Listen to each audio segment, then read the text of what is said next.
మరొకసారి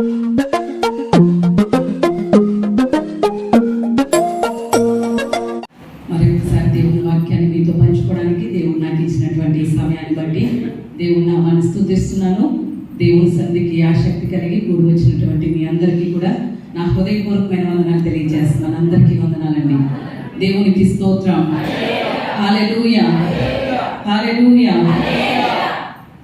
కొన్నిసార్లు మన జీవితాల్లో చిన్న చిన్న వాటి కోసం చాలా పెద్ద ఆశీర్వాదాన్ని కోల్పోతూ ఉంటాం. అవునంటారా కదంటారా? చాలా చిన్న చిన్న వాటి కోసం పెద్ద ఆశీర్వాదాలని కోల్పోతాం. ఎలాగో చెప్పమంటారా? ఒక రోజటండి ఒక పెద్ద ఆయన కొన్ని మూటలు మోసుకుంటూ వెళ్తున్నారట. మోయలేక మోసుకుంటూ వెళ్తున్నారట. దారిలో ఒక యవనస్తుడు కనిపిస్తే ఆ యవనస్తుడిని పిలిచి ఈ పెద్ద ఆయన చెప్పారట. ఏమనంటే, బాబు, ఈ మూటలు మా ఇంటి వరకు కూడా నువ్వు మోసుకొని వచ్చావంటే నీకు ఒక 3 బంగారు నాణాలు ఇస్తాను అన్నాడట. అంటే అలాగా అండి, సరేనండి మోసుకొస్తాను అన్నాడట ఆ యవనస్తుడు. అని అప్పుడు అడిగాడట, ఏమనో తెలుసా, అసలు ఈ మూటల్లో ఏముందండి అని అడిగాడట. అప్పుడు ఆ పెద్ద ఆయన చెప్పారట, ఒక మూటలో ఇనుము నాణాలు ఉన్నాయి, ఒక మూటలో ఇత్తడి నాణాలు ఉన్నాయి, ఒక మూట నిండా బంగారపు నాణాలు ఉన్నాయి అనేసి అని చెప్పారట పెద్ద ఆయన. ఆ యవనస్తుడు ఆ మూటలు మోసుకుంటూ మాయమైపోయాడట. ఏం చేశాడు చెప్పండి? మాయమైపోయాడట. వాళ్ళ ఇంటికి పట్టుకెళ్ళిపోయి ఆ మూటలు తెరిచి చూసేసరికి ఆ 3 మూటల నిండా పెద్ద పెద్ద రాళ్ళు ఉన్నాయట. ఏమున్నాయి చెప్పండి?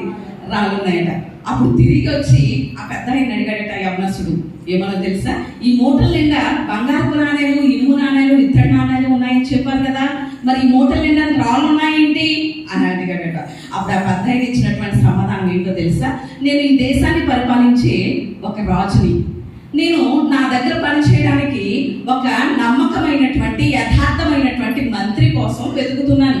దేశం అంతా కూడా నా దగ్గర పనిచేసే వాళ్ళు నమ్మకస్తులుగా యథార్థవంతులుగా ఉండాలని, అలాంటి నమ్మకమైన యథార్థమైన మంత్రి ఎవరు దొరుకుతారా అని పరిశీలన చేసుకుంటూ దేశమంతా తిరుగుతున్నాను. ఈ మూటలు కనుక నువ్వు చక్కగా నేను మోయమన్న స్థలానికి కనుక మోసుకొస్తే నేనేం చేద్దును, నా ఆస్థానంలో, నా కొలువులో, నా కోటలో ఒక మంత్రిగా నియమిందును. కానీ నువ్వు యథార్థవంతుడవు కాదు. అంటే నువ్వు యథార్థవంతుడువో నమ్మకస్తుడువో లేదో పరిశీలన చేయడానికే అలా చెప్పాను నేను అనేసని ఆ రాజుగారు చెప్పారట.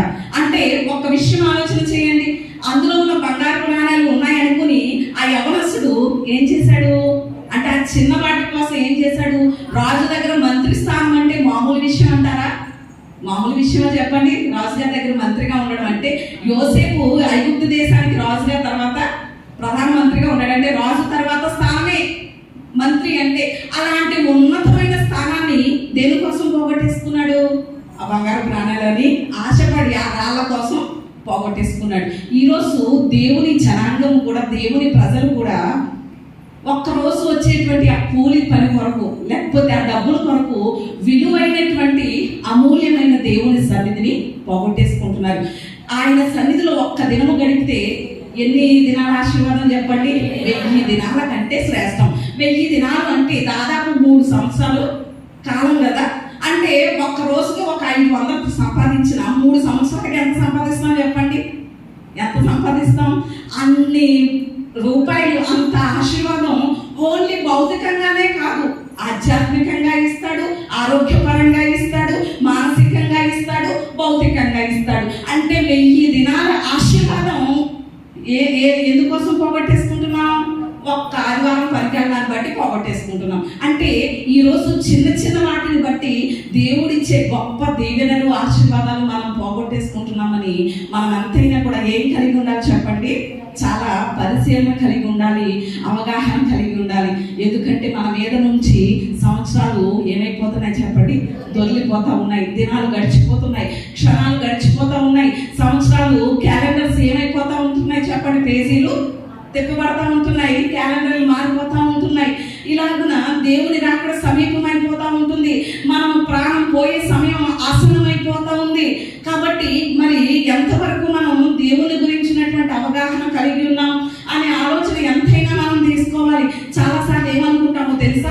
ఈ విషయంలో మనం అనుకుంటాం, ఏమనో తెలుసా, ఇన్ని సంవత్సరాలు అయిపోతుంది కానీ దేవుడు నా జీవితంలో ఏమీ చేయలేదు, ఏమీ చేయట్లేదు చేయట్లేదు, ఎన్ని రోజుల నుంచి ప్రార్థన చేసినా, ఎన్ని రోజుల నుంచి మందిరంలో సాగుతున్నా, ఎన్ని రోజుల నుంచి కనిపెడుతున్నా, ఎంతగా దేవుని కొరకు, దేవుని కార్యం కొరకు నేను ఆశపడుతున్నా, ఇన్ని సంవత్సరాలు గడిపోతున్నాయి, అందరూ సాక్ష్యాలు చెప్పేస్తున్నారే, అందరూ నిలబడిపోతున్నారే, అందరూ కృతజ్ఞత కూడికలు పెట్టేసుకుంటున్నారే, మరి నా జీవితంలో ఎప్పుడు ఇన్ని సంవత్సరాలు గడిచిపోతున్నాయి అని ఈ రీతిగా ఆలోచిస్తాం మనం. మరి ఈ రీతిగా ఆలోచించినటువంటి మనం ఇన్ని సంవత్సరాలు గడిచిపోతున్నా, ఇన్ని సంవత్సరాలు దేవుడు ఆయుష్ ఇస్తున్నాడే, ఆరోగ్యం ఇస్తున్నాడే, ఆహారం ఇస్తున్నాడే, మనకి కావలసినటువంటి ప్రతి అవసరాన్ని తీరుస్తున్నాడే, దేవుని కొరకు నేను ఎలా జీవిస్తున్నాను, ఏం చేశాను అసలు? ఇన్ని సంవత్సరాలు నా దేవుడు నాకు ఆయుష్ని ఇస్తే, ఇన్ని సంవత్సరాలు దేవుడు నన్ను నమ్మి నన్ను బ్రతికిస్తూ ఉంటే, నాకు జీవాన్ని ఇస్తూ ఉంటే, ఆహారాన్ని ఇస్తూ ఉంటే, ఆరోగ్యాన్ని ఇస్తూ ఉంటే, నా దేవుని కొరకు నేనేం చేశాను అనే ప్రశ్న ఎప్పుడైనా మన దగ్గరకు వచ్చిందా? ఎప్పుడైనా ప్రశ్న వేసుకున్నామా? దేవుడు ఏం చెయ్యట్లేదు అనే ప్రశ్నలే వేసుకుంటున్నాం, కానీ అనే ప్రశ్నలే మన ముందుకు వస్తున్నాయి. కానీ దేవుని కొరకు మనం ఏం చేశాం? మన వెనక్కి తిరిగి చూసుకుంటే మన జీవితంలో దేవుని కొరకు చేసింది ఏదైనా ఉందా? దేవుని కొరకు నిలబడింది ఏదైనా ఉందా?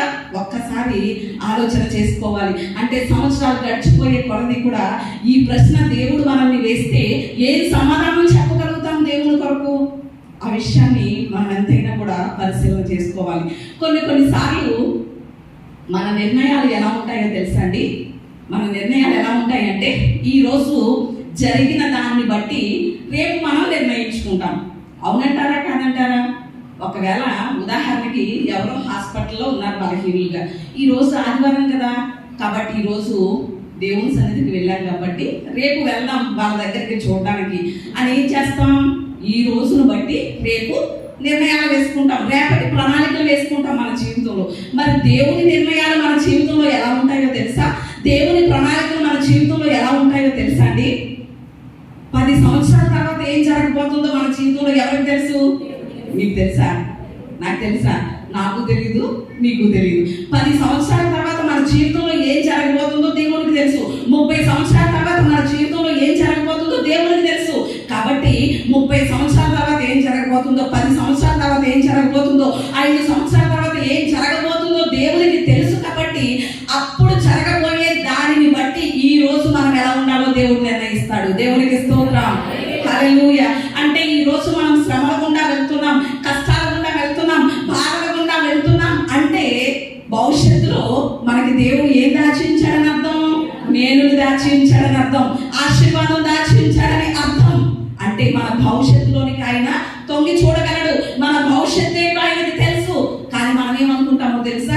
ఈ రోజు అనుభవిస్తున్న బాధలను బట్టి చాలా బాధలు అనుభవిస్తున్నానండి, చాలా కష్టాలు అనుభవిస్తున్నానండి, చాలా శ్రమలు అనుభవిస్తున్నానండి, చాలా ఇబ్బందులు అనుభవిస్తున్నానండి అనుకుంటా ఉంటాం. అవును, చాలా మంది ఇదే పరిస్థితుల్లో వెళ్తున్నారు. కానీ ఈ పరిస్థితులన్నీ దేని కొరకు తెలుసా? భవిష్యత్తులో దేవుడు మనకి ఇవ్వబోయే ఆశీర్వాదం కొరకే. దేవునికి స్తోత్రం, హల్లెలూయా. దాన్ని బట్టి మనం ఎంతైనా దేవుని స్తుతించవలసిన వారమై ఉన్నాం. ఈరోజు మన లేఖన వాక్య ధ్యానంలోనికి కనుక మనం వస్తే, ఈరోజు చదువుకున్నాం కదా 34వ కీర్తన. చదవబడినటువంటి ఆ 34వ కీర్తననే ధ్యానం చేద్దాం.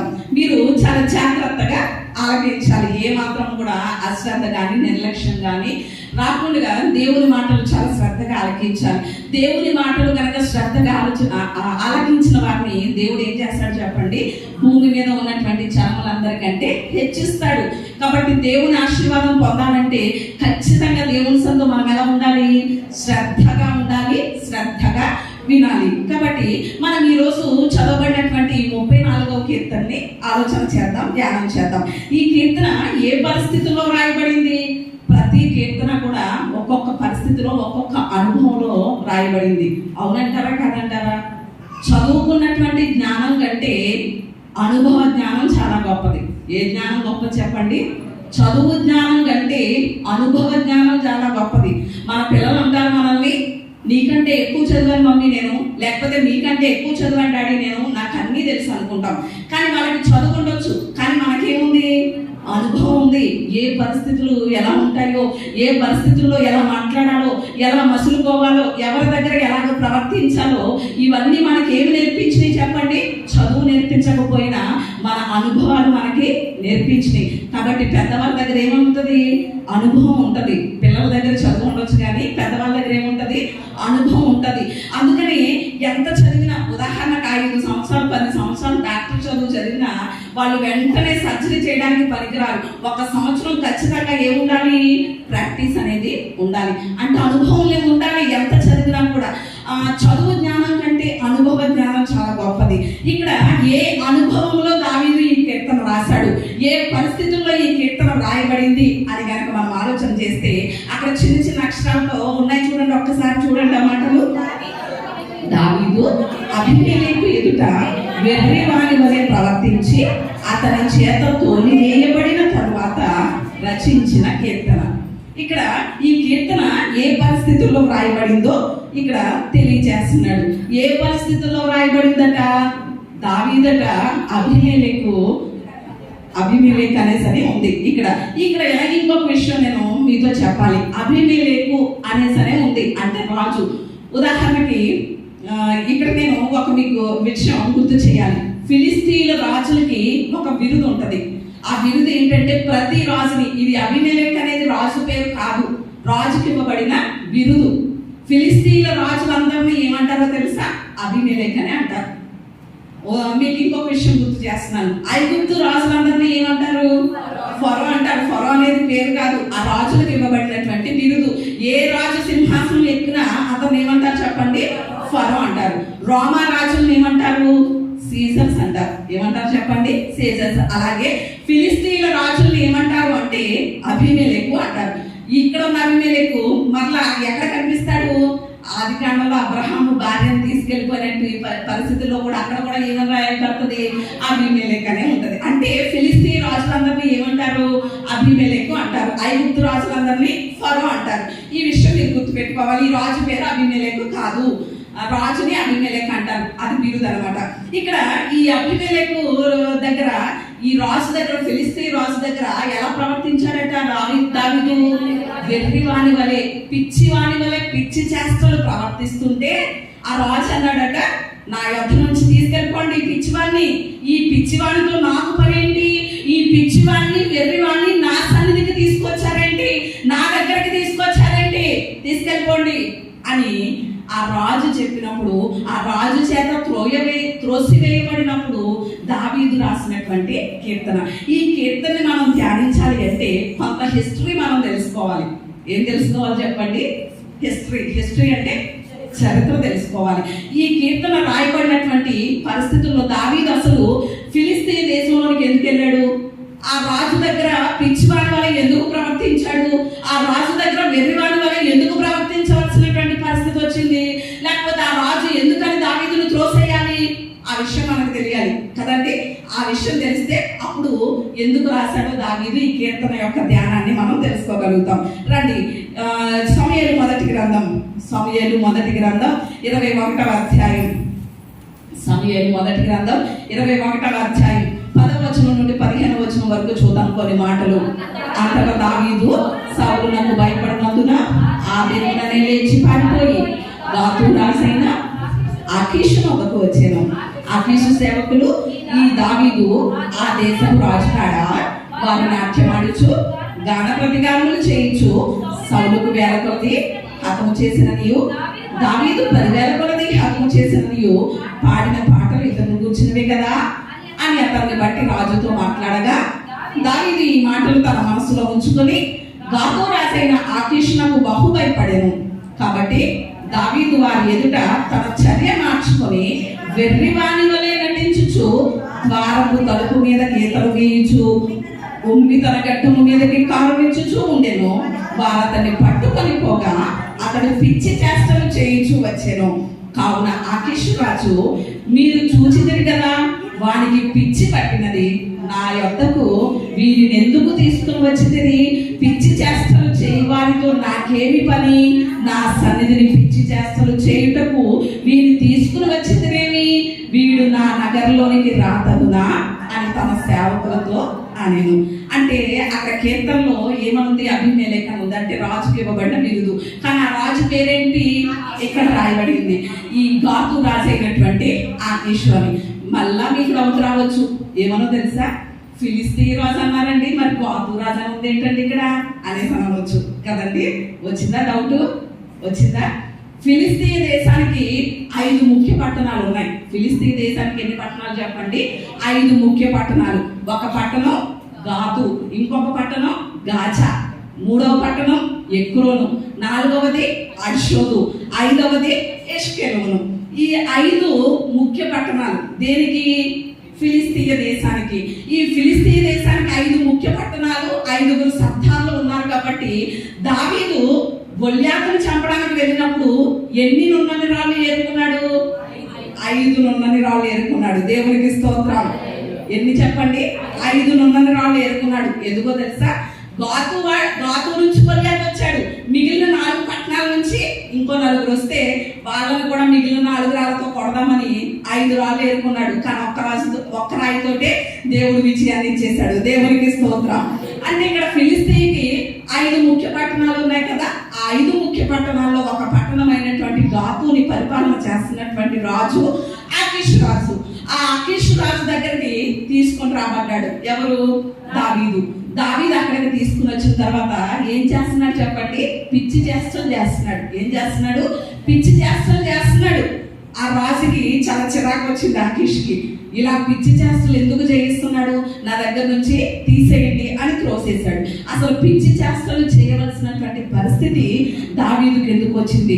శత్రు దేశమైనటువంటి ఆ రాజు దగ్గరికి దావీదు వెళ్ళవలసినటువంటి పరిస్థితి ఎందుకు వచ్చింది? అంత వెర్రివాని వలె రాజు ఎదుట దిగజారిపోవలసినటువంటి పరిస్థితి దావీదుకి ఎందుకు వచ్చింది? అసలు దావీదు స్థాయి ఏంటి అంటే వాయిద్యకారులలో ప్రధానుడు కదా, లేకపోతే ఏంటి అద్భుతమైనటువంటి పాటలు పాడేవాడు కదా, ఆరాధికుడు కదా, లేకపోతే యుద్ధంలో జయాన్ని పొందినటువంటి వాడు కదా, ధైర్యవంతుడు కదా, లేకపోతే సింహాన్ని ఎలుగుబంటిని ఏం చేశాడు చెప్పండి? మేకపిల్లను చీల్చినట్లుగా చీల్చేసినటువంటి వాడు కదా, 6 మూరలు చాలి ఉన్నటువంటి గొల్యాతును ఏం చేశాడు చెప్పండి?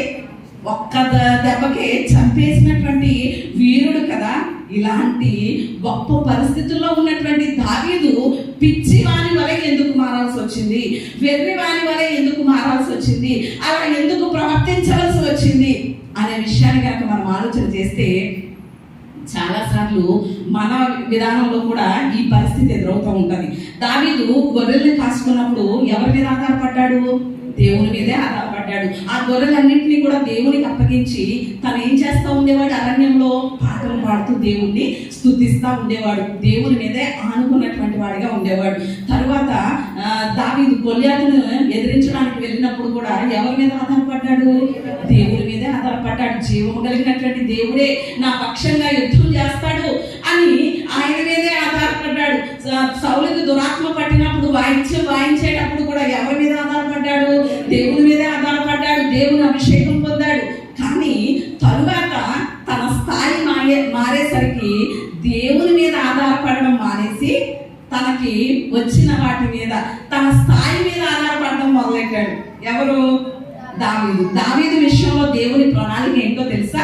ఇశ్రాయేలు 12 గోత్రాలకి దావీదుని ఏం చేయాలనుకున్నాడు? దేవుడు రాజుగా చేయాలనుకున్నాడు. అందుకని సమూయేలు ద్వారా సౌలు ఇంకా బ్రతికుండగానే ఎవరిని అభిషేకించేశాడు?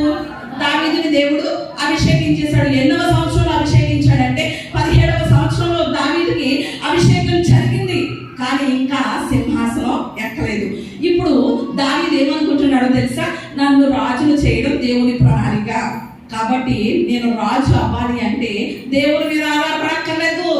ఇప్పుడు నాకున్న పరిస్థితులు చాలు, ఆ పరిస్థితులను బట్టి సింహాసనం ఎక్కేస్తానులే అని కొన్ని వాటి మీద ఆధారపడ్డాడు. అందుకని దేవుడు అలాంటి పరిస్థితి పట్టించాడు దావీదుకి. వేటి మీద ఆధారపడ్డాడో దావీదు ఒక 3 విషయాలు చెప్పి ఆ మాటలు నేను ముగిస్తాను. చూడండి. మొట్టమొదటిగా దావీదు దేని మీద ఆధారపడ్డాడు అనేసనంటే తన పొజిషన్ మీద ఆధారపడ్డాడు. దేని మీద చెప్పండి? పొజిషన్ అంటే స్థాయి. తన స్థాయి మీద ఆధారపడ్డాడు. సమూయేలు మొదటి గ్రంథం 18వ అధ్యాయం. సమూయేలు మొదటి గ్రంథం 18వ అధ్యాయం 13వ వచనంలో చూస్తే మనకి అక్కడ దావీదు యొక్క పొజిషన్ ఏంటో మనకు అర్థమవుతుంది. కాబట్టి సౌలు అతడు తన యొద్ద నుండియక సహస్రాధిపతిగా చేసెను. అతడు జనులకు ముందు వచ్చుచు పోవచ్చు ఉండెను. దేవునికి స్తోత్రం, హల్లెలూయా. ఇక్కడ దావీదు యొక్క పొజిషన్ ఏమిటి అనేసనంటే రాజుగారి ముందు చీఫ్ పొజిషియన్ గా ఉన్నాడు. ఆ సైన్యానికి ఒక సహస్రాధిపతిగా ఉన్నాడు. అందుకని తను ఒక మంచి పొజిషన్ లో ఉన్నాడు, మంచి జాబ్ లో ఉన్నాడు. కాబట్టి ఇక దేవుని మీద ఆధారపడవలసిన పని నాకు లేదు. మంచి జాబ్ లో ఉన్నాను, నేను మంచి స్థాయిలో ఉన్నాను, మంచి పొజిషన్ నాకు వచ్చేసింది. కాబట్టి ఇక దేవుని మీద ఆధారపడవలసిన పని లేదు అని దేని మీద ఆధారపడుతున్నాడు చెప్పండి? తన పొజిషన్ మీద, తనకు ఉన్న స్థాయి మీద, తన ఉద్యోగం మీద ఆధారపడ్డాడు దావీదు. రెండో విషయం కూడా చూద్దాం, దేని మీద ఆధారపడ్డాడు అనేసనంటే అదే సమూయేలు గ్రంథం 18వ అధ్యాయం 5వ వచనం చూడండి ఒకసారి. దావీదు సౌలు తన పంపిన చోటునల్లా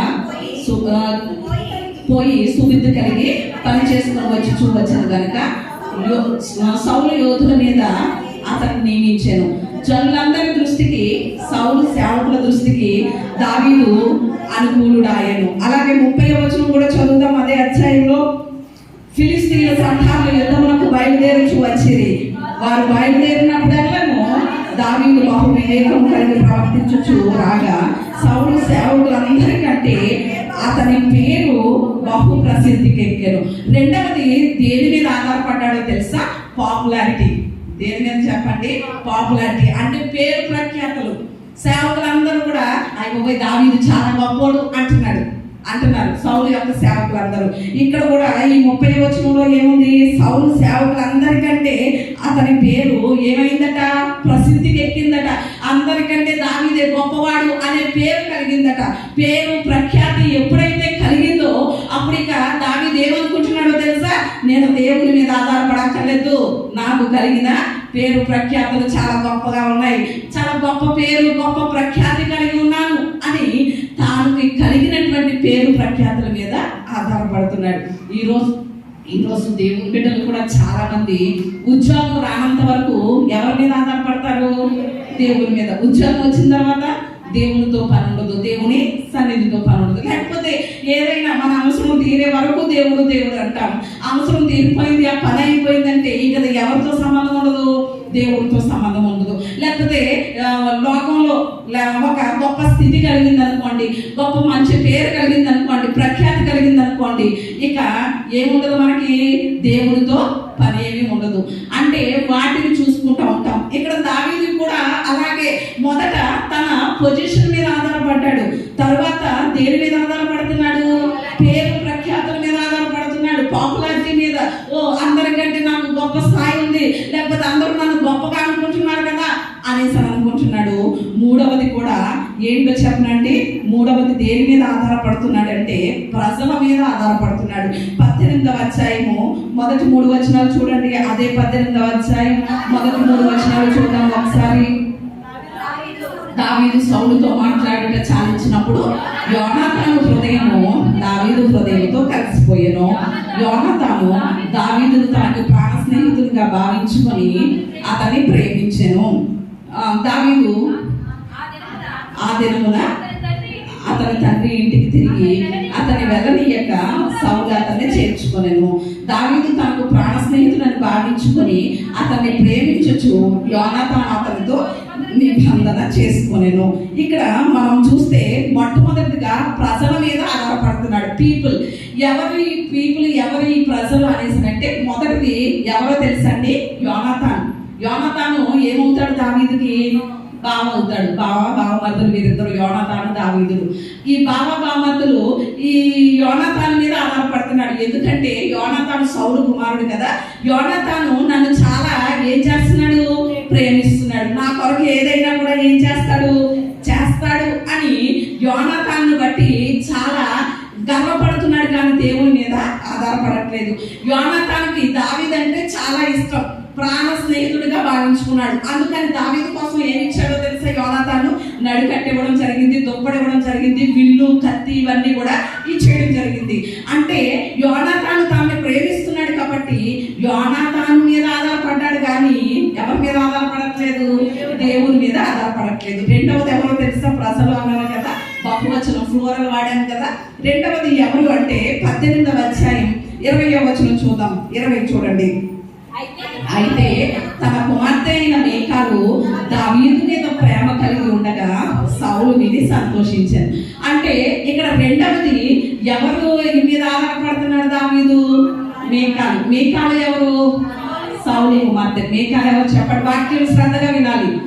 మీకాలు ఎవరు చెప్పండి? సౌలు కుమార్తె. ఈ సౌలు కుమార్తె అయినటువంటి మీకాల దగ్గర నుంచి దావీదుకి ఒక సిగ్నల్ వచ్చింది. ఏంటది? 143 అన్నమాట. ఏంటా సిగ్నల్ చెప్పండి? 143. ఈ 143 ఐ లవ్ యు అనేటువంటి 143 బండి నడుస్తుంది వాళ్ళ ఇంట్లో. కాబట్టి దావీదు ఏమనుకున్నాడో తెలుసా? మీకాలు నన్ను బాగా ప్రేమిస్తుంది, మీకాలను బట్టి నేనేమైపోవచ్చు? రాజు అయిపోవచ్చు. ఇంకా దేవుడు నన్ను రాజుగా చేయక్కర్లేదు, దేవుడు నన్ను నియమించక్కర్లేదు, దేవుడితో నాకు పని లేదు. నన్ను బాగా ప్రేమించే నా బావమరిది ఉన్నాడు, నన్ను ప్రేమించే మీకాలు ఉంది. కాబట్టి ఇక నాకు ఎవరితో పని లేదు, దేవుడితో పని లేదు అనుకున్నాడు. మూడవదిగా మరొకరిని చూసుకున్నాడు. ఎవరు అంటే 19వ అధ్యాయం 18వ వచనంలో చూడండి. అక్కడ మనకి ఎవరు కనిపిస్తారు అనేసి అంటే, అలాగే దావీదు తప్పించుకుని పారిపోయి రామాలో ఉన్న సమూయేలు వద్దకు వచ్చారు. అంటే ఇక్కడ మూడవది ఎవరిని బట్టి ధైర్యం తెచ్చుకుంటున్నాడో తెలుసా? సమూయేలు అనే సేవకుడు కూడా సౌలు పక్షంగా లేడు, నా పక్షంగానే ఉన్నాడు సమూయేలు కూడా అని ఈ ప్రజల మీద ఏం చేస్తున్నాడు చెప్పండి? ఆధారపడుతున్నాడు. దేని మీద ఆధారపడ్డాడు? మొట్టమొదటిగా దావీదు పొజిషన్ మీద ఆధారపడ్డాడు, తన స్థాయి మీద. రెండవది పాపులారిటీ, పేరు ప్రఖ్యాతుల మీద ఆధారపడ్డాడు. మూడవది పీపుల్, ప్రజల మీద ఆధారపడ్డాడు. అప్పుడు వెంటనే దేవుడు ఏమనుకున్నాడో తెలుసా? ఇన్ని విజయాలు ఇచ్చింది నేనే కదరా బాబు నీకు, కానీ నేను ఇచ్చిన దాని మీద ఆధారపడుతున్నావు, కానీ ఎవరి మీద ఆధారపడట్లేదు? నా మీద ఆధారపడట్లేదు. కాబట్టి నేను ఇచ్చినవన్నీ కూడా నేను తీసేసుకోగలను అని ఒక్కసారిగా దేవుడు ఏమైతే ఇచ్చాడో అవన్నీ తీసేశాడు, ఆ పరిస్థితులన్నీ తీసేశాడు. ఇప్పుడు పొజిషన్ ఉందా? లేదు. పొజిషన్ ఉందా లేదా? ఉందా చెప్పండి? లేదు. ఏమవుతున్నాడు? పొజిషన్ ఎగిరిపోయింది. సౌలు ఏం చేయడానికి చూస్తున్నాడు? చంపడానికి చూస్తుంటే తన స్థాయి నుంచి ఆ సైనికుడు లేకపోతే సహస్రాధిపతి, చీఫ్ మ్యూజిషియన్ ఆ పోస్ట్ నుంచి ఏమైపోతున్నాడు? పారిపోతున్నాడు. పోనీలే యోనాతాన్ ఉన్నాడు కదా అనేసి అనుకుంటే, యోనాతాన్ ఏమన్నా చూస్తున్నాడా అంటే ఒక నిబంధన చేశాడు. ఏమన్నా తెలుసా? మా నాన్న నిన్ను చంపేయాలని చూస్తున్నాడు బాబా, కాబట్టి నేను ఏమి చేయలేను, నువ్వేం చేస్తావు? పారిపో అని చెప్తున్నాడు. ఎవరు? యోనాతాన్. పోనీ మీకాలు ఉంది కదా అనేసి అనుకుంటే 19వ అధ్యాయం 11లో చూడండి ఒకసారి. ఆ మాట మీకాలు ఏం చెప్తుందో 19వ అధ్యాయం 11లో చూడండి ఒకసారి. ఉదయమును అతన్ని చంపవాలని కొంచెం ఉన్నందున దావీదును పట్టుకుంటే సౌలు అతని ఇంటికి దూతలను పంపగా, దావీదు భార్యైన మీకాలు, ఈ రాత్రి నీ ప్రాణం నీవు దక్కించుకుంటేనే కానీ రేపు నువ్వు చంపబడదు అని చెప్పి ఏం చేస్తుంది? కిటికీ గుండా అతను ఏం చేస్తుంది చెప్పండి? పారిపోనిస్తుంది. అంటే మీకాలు ఉంది కదా పర్వాలేదులే అనుకున్నాడు. కానీ ఇప్పుడు మీకాలు కూడా ఏం చేస్తుంది? అయ్యో నువ్వు ఈ రాత్రి పారిపోతేనే కానీ కుదరదు, లేకపోతే రేపు ఏం చేస్తాడు మా డాడీ? నేను చంపేస్తాడు. కాబట్టి నువ్వేం చెయ్యి? ఈ కిటికీ నుండి దూకి పారిపో అనేసి సలహా ఇచ్చింది. ఇక ప్రజలు ఏమీ చేయలేకపోతున్నారు. పోనీ పేరు ప్రఖ్యాతుల్ని నమ్ముకున్నాడు కదా, పేరు ప్రఖ్యాతుల మీద ఆధారపడ్డాడు కదా, ప్రజలు నన్ను గొప్పవాడన్నారు కదా అని కనుక ఆలోచన చేస్తే ప్రజలందరూ ఏం చేస్తున్నారో తెలుసా? రాళ్ళు తీసుకుని తరుగుతున్నారు దావీదుని. ఏం చేయాలని? కొట్టి చంపేయాలని. ఒక్కసారి చూసారా ఎలాంటి పరిస్థితి వచ్చేసిందో? ముందు ఉన్నటువంటి స్థాయి ఏంటి, ఇప్పుడు స్థాయి ఏంటి? ఒక మంచి ఉద్యోగంలో ఉన్నాడు, ఆ ఉద్యోగం ఏమైపోయింది? తీసివేయబడిపోయింది. ఆ ఉద్యోగం అంతా ఊడిపోయింది. తర్వాత ప్రజల్లో గొప్పవాడిగా ఉన్నాను కదా అనేసి అనుకుంటే ఆ ప్రజలు ఏం చేస్తున్నారు? రాళ్ళు పట్టుకుని తరిమేస్తున్నారు చంపేద్దామని. పోనీ యోనాతాన్ ఉన్నాడు, మీకాలు ఉంది కదా అంటే వాళ్ళే సలహా ఇస్తున్నారు, నువ్వు మా నాన్న దగ్గర నుంచి తప్పించుకోవాలంటే ఏం చేయాలి? పారిపోవాలి. కాబట్టి పారిపో, మేమేమి చేయలేమని చేతులు ఎత్తేశారు. ఇప్పుడు దావీదు యొక్క పరిస్థితి ఎలా ఉందో తెలుసా? పారిపోతున్నాడు. సౌలు తన ప్రాణం తీయడానికి చూస్తా ఉంటే తన పొజిషన్ నుండి, తన పాపులారిటీ నుండి, లేకపోతే ప్రేమించే ప్రజల దగ్గర నుంచి ఏం చేస్తున్నాడో తెలుసా? పారిపోవడం మొదలు పెట్టాడు. పారిపోతున్నాడు. ఎక్కడికి పారిపోతే అక్కడికి ఎవరు వచ్చేస్తున్నారు? సౌలు వచ్చేస్తున్నాడు. ఎక్కడికి పారిపోయినా దావీదు వెనకాల ఎవరు వచ్చేస్తున్నారు చెప్పండి? సౌలు వచ్చేస్తున్నారు, చంపేద్దామని చూస్తున్నాడు. ఇంకా అక్కడికి ఇక్కడికి గుహల్లోకి కొండ వాగుల్లోకి అన్ని చోట్లకి తప్పించుకుని చివరికి ఎక్కడికి వెళ్ళాడో తెలుసా? ఫిలిస్తీ దేశంలో తలదాచుకుందామని వెళ్ళిపోయాడు. ఎవరు? దావీదు. సౌలు దగ్గర నుంచి తప్పించుకుని ఎక్కడికి వెళ్ళాడు చెప్పండి? ఫిలిస్తీ దేశంలో తలదాచుకుందాం, ఈ దేశంలో నేను ఎక్కడ దాక్కున్నా ఎవరు కనిపెట్టేస్తున్నాడు? సౌలు కనిపెట్టేస్తున్నాడు, నా ప్రాణం తీయాలనుకుంటున్నాడు. కాబట్టి ఇక పక్క దేశమైనటువంటి ఫిలిస్తీ దేశానికి వెళ్ళిపోతానని ఆ ఫిలిస్తీ దేశానికి ప్రాణం దక్కించుకోవడానికి వెళ్ళిపోయాడు. వెళ్ళిపోతే ఇప్పుడు దావీదు పరిస్థితి ఎలా అయిందో తెలుసా? పెనం మీద నుంచి పొయ్యిలో పడ్డట్టు అయింది. దావీదు పరిస్థితి ఎలా అయింది చెప్పండి? ఇంతవరకు పెనం మీద ఉన్నాడు, సౌలు చంపడానికి వెతుకుతున్నాడు, కత్తట్టుకుని ఈటట్టుకుని పెనం మీద మాడిపోతున్నాడు. ఇప్పుడు ఫిలిస్తీ దేశానికి వెళ్ళాడు, శత్రు దేశానికి వెళ్ళాడు. ఏమైపోయింది పరిస్థితి? పెనం మీద నుంచి డైరెక్ట్ గా ఎక్కడ పడిపోయాడు? పొయ్యిలో పడిపోయాడు. ఫిలిస్తీన్లు ఎవరు? శత్రువులు. ఒకప్పుడు ఫిలిస్తీ సంతానంలోంచి గొల్యాతుని చంపేశారు కదా, అవన్నీ ఎవరికి గుర్తున్నాయి? ఆ దేశంలో వాళ్ళకి గుర్తున్నాయి. ఉదాహరణకి మన దేశం తరపున మనం పోరాడుతున్నాం, అప్పుడు శత్రు దేశానికి గుర్తుంటామా లేదా? గుర్తుంటాం కదా.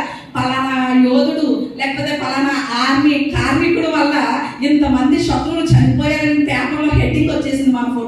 మన ఫోటోలు శత్రువులు ఏం చేస్తారు చెప్పండి? ఆ పేపర్లో ముక్క కట్ చేసి ఖచ్చితంగా ఏం చేసుకుంటారు?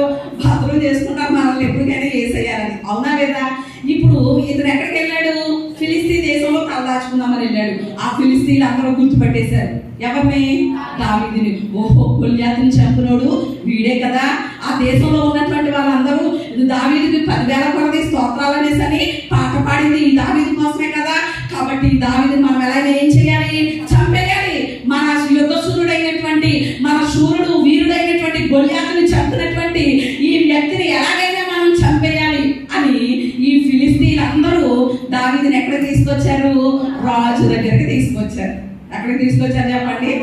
రాజు దగ్గరికి తీసుకొచ్చారు. ఇప్పుడు దావీదు యొక్క పరిస్థితి ఏంటో ఒక్కసారి ఆలోచన చేయాలి. దావీదు ఉన్నటువంటి పరిస్థితిలోనే నేడు మన కుటుంబాలు కూడా ఉన్నాయి, మన కుటుంబ పరిస్థితులు కూడా ఉన్నాయి. చాలాసార్లు ఒకప్పుడు దేవుని మీద ఆధారపడిన వాళ్ళమే, దేవుని మీద ఆధారపడి దేవుడి ద్వారా ఎన్నో కార్యాలు పొందిన వాళ్ళమే, దేవుని మీద ఆధారపడి దేవుని సన్నిధిలో సాగుచు ఎన్నో మేలును పొందుకున్న వాళ్ళమే, దేవుని ద్వారా ఎన్నో ప్రార్థనలకి సఫలంగా చూసిన వాళ్ళమే. కానీ మన పొజిషన్ మారిన తర్వాత, మన స్థాయి మారిన తర్వాత, ఒక పేరంటూ మనకి కలిగిన తర్వాత, మనల్ని ప్రేమించేవారు మనకి దొరికిన తర్వాత, ఇప్పుడు దేవుని విడిచిపెట్టి, దేవుని సన్నిధిని విడిచిపెట్టి, దేవుని సహవాసాన్ని విడిచిపెట్టి, దేవుని మీద ఆనుకోవడం విడిచిపెట్టి, దేవుని మీద ఆధారపడడం విడిచిపెట్టేశాం. కాబట్టి మరలా దేవుని మీద ఆనుకునేటట్లుగా మనల్ని చేయడం కోసం ఎలాంటి పరిస్థితులు అనుమతించాడో తెలుసా? ఈ రోజు మనం ఎదుర్కొంటున్నటువంటి పరిస్థితులే. దావీదు ఎలాగైతే శత్రు రాజ్యంలో ఆకీషు దగ్గర నిలవబడ్డాడో, ఆకీషు రాజు దగ్గర నుంచి తప్పించుకోవడం కోసం దావీదు చాలా తెలివైన వాడు. అందుకే చాలా చోట్ల రాయబడింది కదా, సుబుద్ధి కలిగిన వాడు. అని సుబుద్ధి అంటే ఏంటి చెప్పండి? జ్ఞానం, తెలివి కదా. అందుకని ఆకీషు రాజు ఖచ్చితంగా చంపేస్తాడు. ఆ చంపడం దగ్గర నుంచి నేను తప్పించుకోవాలని ఎలా ప్రవర్తిస్తున్నాడు? పిచ్చివాడిగా నోటప్పుడు సొల్లు దాచుకుంటున్నాడట. ఆ పెదాల దగ్గర నుంచి సొల్లు వచ్చేస్తుంది మీదకి, గోడ మీద ఏం చేస్తున్నాడు? పిచ్చి గీతలు వేస్తున్నాడంట. అప్పుడు ఆకీష్ ఏమనుకున్నాడు? వీడు పిచ్చోడు, ఏం చంపుతావులే పోనివ్వండి అన్నాడు అనమాట. ఒకవేళ ధైర్యంగా కనుక నేనే గొల్యాతుని చంపాను అని కనుక నుంచున్నాడు అనుకోండి, దావీదు ఏం చేతుడు? చంపేతుడు ఆకీష్ రాజు ఖచ్చితంగా కదా. చాలాసార్లు మనము కూడా ఎక్కడ తగ్గాలో అక్కడ తగ్గాలి ఖచ్చితంగా. నేనేంటండి, నాకేంటండి అనేసానంటే ఖచ్చితంగా ఏమవుతాం? నష్టపోక తప్పదు. కొన్ని పరిస్థితుల్లో తగ్గి ఉండాల్సిందే. ఇక్కడ దావీదు కూడా ఆకీషు రాజు దగ్గర ఏమవుతున్నాడు? పిచ్చివాని వలె ప్రవర్తిస్తున్నాడు, వెర్రివాని వలె ప్రవర్తిస్తున్నాడు. ఈ రోజు దావీదు ఉన్న పరిస్థితిలోనే మనము ఉన్నాం. ఎన్నో పరిస్థితులు, కుటుంబంలో శోధనలు, ఆర్థిక ఇబ్బందులు, ఇరుకుల ద్వారా నలిగిపోతున్నాం, సతమతమైపోతున్నాం. ఎన్నో సమస్యలు మనల్ని వెంటాడుతున్నాయి, ఎన్నో లోటుపాట్లు, ఇబ్బందులు మన కుటుంబాల్లో ఎదురవుతున్నాయి. ఆర్థిక ఇబ్బందుల దగ్గర నుంచి, అనారోగ్య పరిస్థితుల దగ్గర నుంచి, కుటుంబంలో ఎన్నెన్నో ఒడిదుడుకులు, ఎన్నో ఒత్తిడులు, ఎన్నో సమస్యలు. ప్రాణానికి ఏం లేదు చెప్పండి? కుదురు లేదు మన ప్రాణానికి. ఎటు వెళ్ళాలో తెలియలేని పరిస్థితి, మన గమ్యం ఏంటో తెలియదు, ఎటు అడుగు వెయ్యాలో తెలియదు. నేడు మన కుటుంబాలు కూడా ఏమైపోతున్నాయి చెప్పండి, సతమతమైపోతున్నాయి. ఇక్కడ దావీదు పరిస్థితి కూడా అలాగే ఉన్నప్పుడు దావీదు చేసినటువంటి పని ఏంటో తెలుసా? సరే, ఎంతవరకు దేవుని మీద ఆధారపడి ఎన్నో విషయాలు పొందుకున్నాను, ఇప్పుడు నా స్థాయి మీద ఆధారపడ్డాను, లేకపోతే నన్ను ప్రేమించే వారి మీద ఆధారపడ్డాను, లేకపోతే నా పేరు ప్రఖ్యాతుల మీద ఆధారపడ్డాను అని తన తప్పు ఏం చేశాడు చెప్పండి, తెలుసుకున్నాడు. మరలా దేవుని మీద ఆధారపడడం మొదలు పెట్టాడు. దేవునికి స్తోత్రం. తను ఉన్నటువంటి ఒక గొప్ప రేంజ్ లో ఉన్నాడు, కానీ అక్కడి నుంచి ఎక్కడికి వెళ్ళిపోయాడు? అదో పాతాళానికి త్రొక్కివేయబడ్డాడు. చాలా దిగజారిన పరిస్థితిలోనే ఉన్నాడు. కానీ మరలా దావీదుకు తెలుసు, తన దేవుడు, తను ఆరాధిస్తున్నటువంటి దేవుడు, తను పూజిస్తున్నటువంటి దేవుడు, తను నమ్ముకున్నటువంటి దేవుడు ఎంతటి దేన స్థితి నుండి ఆయన పైకి లేవనెత్తగలడని తెలుసు. జలరాశుల్లో నుండి ఆయన బాహువు చాపి పైకి లేవనెత్తగలవాడని దావీదుకు తెలుసు. కనుక అక్కడి నుంచి త్రోసివేయబడిన తరువాత ఈ కీర్తన రాస్తున్నాడు. ఏ కీర్తన? ఇప్పుడు రండి మన ధ్యానం. ఇప్పుడు మన వాక్యం స్టార్ట్ అయింది. ఎంతసేపు చెప్పింది ఏంటి చెప్పండి? ఉపోద్ఘాతం. ఉపోద్ఘాతమే బంగాళాఖాతం అంత ఉంది కాబట్టి ఇప్పుడు అసలు మన వాక్యం స్టార్ట్ అవుతుంది అనమాట. ఇక్కడ 34వ కీర్తన ఏ పరిస్థితిలో రాయబడింది? ఆకీష్ రాజు దగ్గర వెళ్ళి వాళ్ళ వల్ల ప్రవర్తించాడు కదా, పిచ్చి వాళ్ళ వల్ల ప్రవర్తించాడు కదా. ఆకీష్ రాజు ఏమన్నాడు? ఈ పిచ్చి వాళ్ళతో నాకు పనేంటి, ఇలాంటి పిచ్చోడిని చంపినా ఒకటే, వదిలేసినా ఒకటే, వదిలేయండి అనేసి అని ఏం చేశాడు? త్రోసేశాడు, విడిచిపెట్టేశాడు. అప్పుడు ప్రాణం దక్కించుకున్న తర్వాత దావీదుకి ఎలా ఉంది? అమ్మయ్య అని బయటికి వచ్చిన తర్వాత అప్పుడు దేవుని మీద ఆధారపడి ఈ కీర్తన రాస్తున్నాడు. రాస్తూ అప్పుడు దేవుని మీద మరలా ఆధారపడడం మొదలు పెట్టాడు. ఈ రోజు మనము కూడా ఇదే నేర్చుకోవాలి.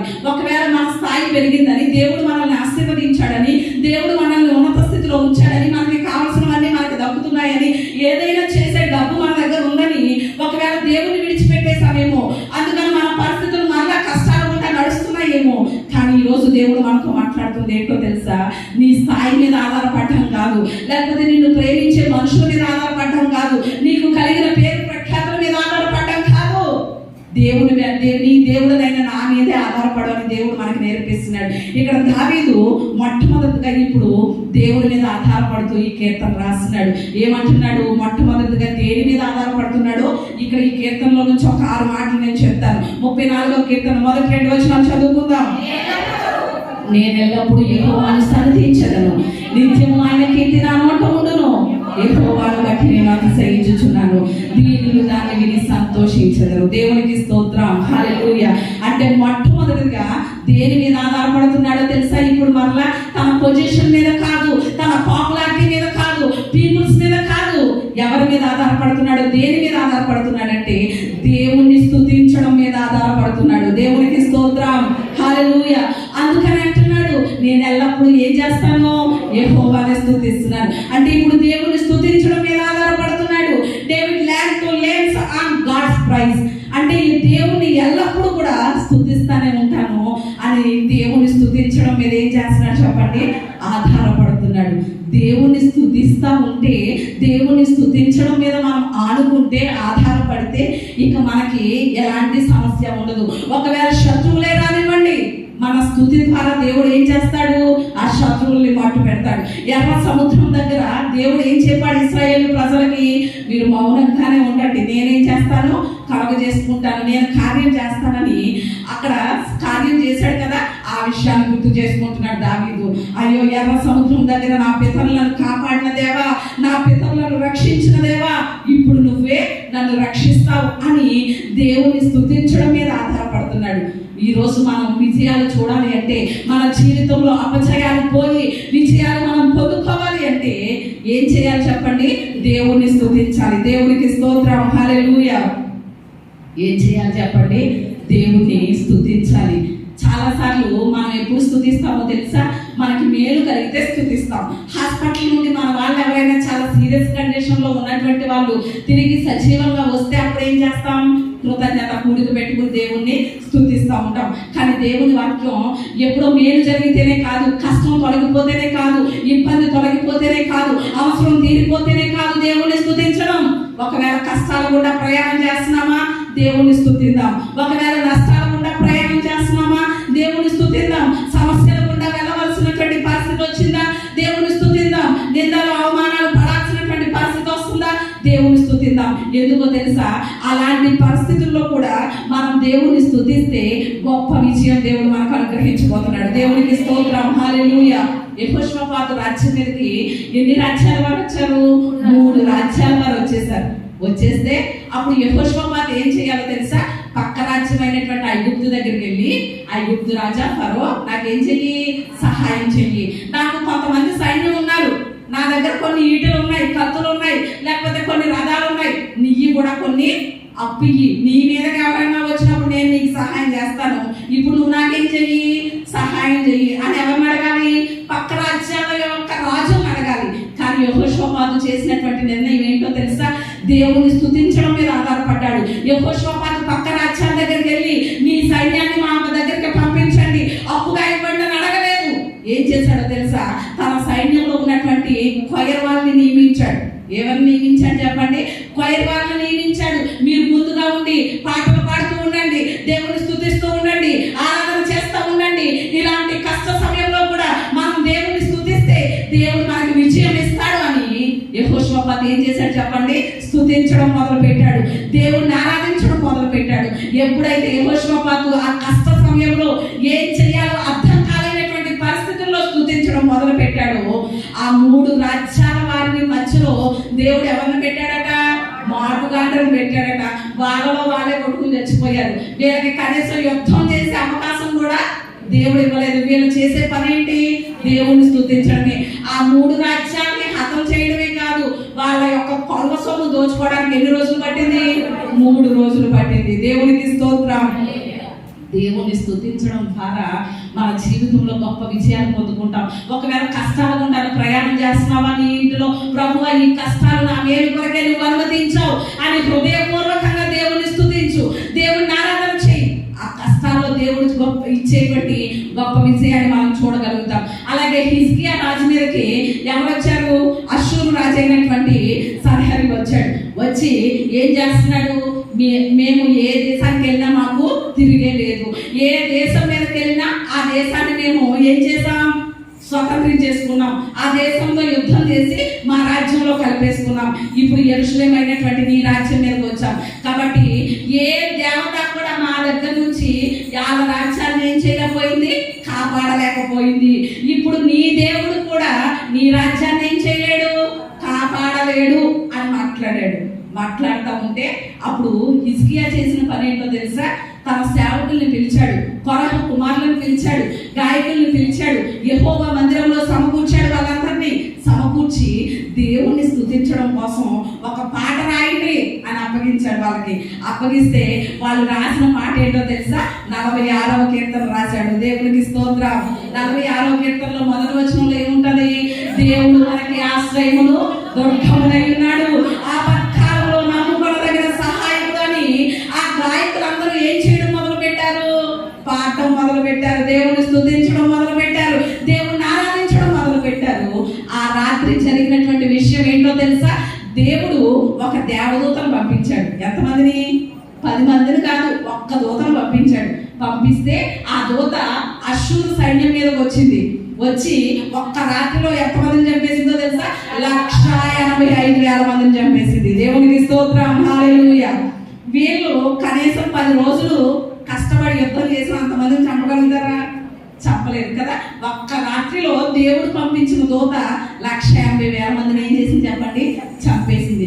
అంటే ఈ విజయం ఎవరిచ్చారు? దేవుని స్తుతించడం ద్వారా దేవుడే ఇచ్చాడు. ఈరోజు మన విషయంలో కూడా మనకి కష్టాలు వచ్చినప్పుడు ఏమనుకుంటున్నామో తెలుసా? దేవుడు ఏం చేశాడులే అనుకుంటున్నాం. కానీ మునుపు మన జీవితంలో దేవుడు చేసిన కార్యాలు ఉన్నాయి చూసారు, మునుపు మన జీవితంలో దేవుడు తప్పించినటువంటి ప్రమాదాలు ఉన్నాయి చూసారు, లేకపోతే మునుపు మన జీవితంలో దేవుడి ద్వారా పొందుకున్న మేలు ఉన్నాయి చూసారు. అవి గుర్తు తెచ్చుకుని ఏం చేయాలి? ప్రభువా పలానా పరిస్థితుల్లో నన్ను తప్పించావు కదా, పలానా కష్టంలో నుండి నన్ను విడిపించావు కదా, నీకు స్తోత్రం అని మునుపు మన జీవితంలో దేవుడు చేసిన కార్యాలను తలంచుకుంటూ కనుక దేవుడిని స్తుతిస్తే ఇప్పుడు మన మీద వచ్చిన కష్టంలో నుండి దేవుడు విడిపిస్తాడు. దేవుడికి స్తోత్రం. ఇక్కడ దావీదు అంతవరకు వేటి మీద ఆధారపడ్డాడు, కానీ ఇప్పుడు నేర్చుకుంటున్నాడు. దేవుని స్తుతించడం మీద ఏం చేస్తున్నాడు చెప్పండి?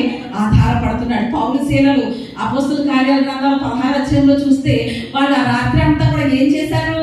పాటలు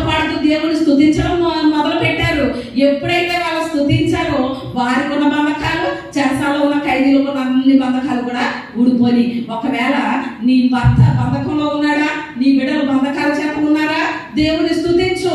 వారికి ఉన్న ప్రతి బంధకంలో నుండి నా దేవుడు విడుదల ఇవ్వబోతున్నాడు. దేవునికి స్తోత్రం. ఎప్పుడో తెలుసా, నువ్వు యథార్థంగా దేవుని స్తుతించినప్పుడు, ఎప్పుడైతే శ్రమలో మనం స్తుతిస్తామో అవి మనకి తేలికైపోతాయి. మన శ్రమలో మనకి ఏం రావాలి చెప్పండి? దేవుని స్తుతించడం రావాలి.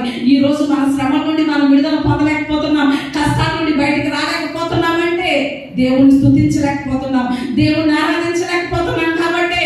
కానీ ఈ రోజు మరొక్కసారి దేవుడు మాట్లాడుతున్నాడు. నీ కష్టాల నుండి, నీ శ్రమ నుండి నిన్ను బయటికి తెచ్చే మార్గం దేవుడు చూపిస్తున్నాడు.